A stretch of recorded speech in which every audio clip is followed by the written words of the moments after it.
Abonnez-vous sur votre chaîne YouTube DKR 221 et n'oubliez surtout pas de cliquer sur la cloche pour recevoir les notifications. asalaamaaleykum mbokki internet DKR 221 ñu nar a waxtaanee lu ñeel politique ndax président Macky Sall ca conseil des ministres ba ñu amaloon démb moom ak ay jëwriñam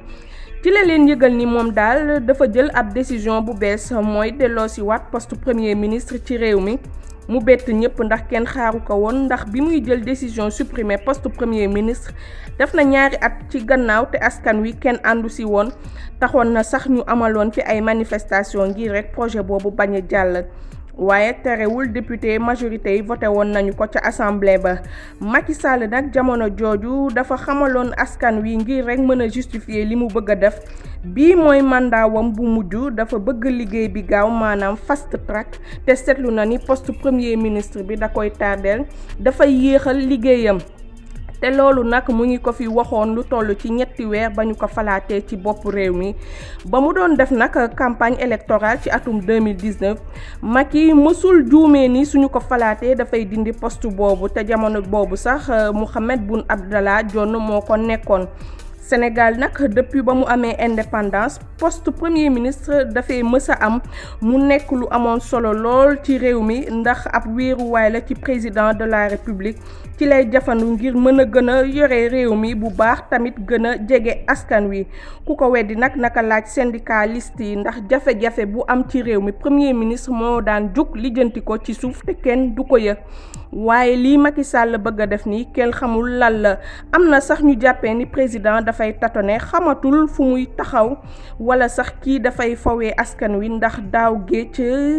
ay nitam sax génn nañ ci média yi ngir justifier loolu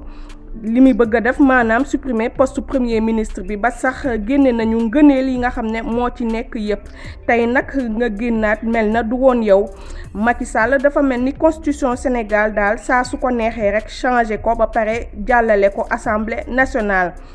ñenn ñi ci askan wi ku ci mel na Guy Marius Sagna moom nee na daal dafa jaaxle ci président Macky Sall ndax ba muy supprimer poste premier ministre ay problème moo amoon entre responsable parti APR yi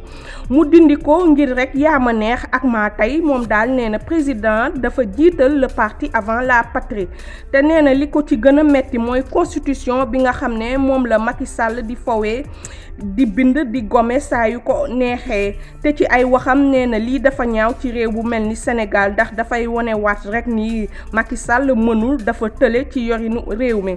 am na sax ñu naan li tax Macky Sall bëgg a delloo si waat premier ministre mooy lépp rek dafa daanu ci kawam te moom ci boppam dafa war a jiite CEDEAO te liggéey ba ko fay xaar bari na lool te foog mu am koo xam ne rek dina mën a di présider conseil des ministres moom su fi nekkatul. te loolu premier ministre rek moo ko mën te jamono ji dogal yu bari président rek moo am sañ-sañ def ko te yenn saay sax jot du ko may premier ministre rek moo ko mën a taxaw ci loolu kon nag li olof naan soo xamul fa nga jëm dellul fa nga jóge woon Macky Sall daa mel na mi ngi soog a xam erreur bu mag bi mu defoon ci supprimer poste premier ministre léegi nag président ba mu joxee projet bi ci conseil des ministres député yi nag ñoo ci des suñu ko voté rek bu boobaa poste premier ministre dellu ci waat fii ci Sénégal.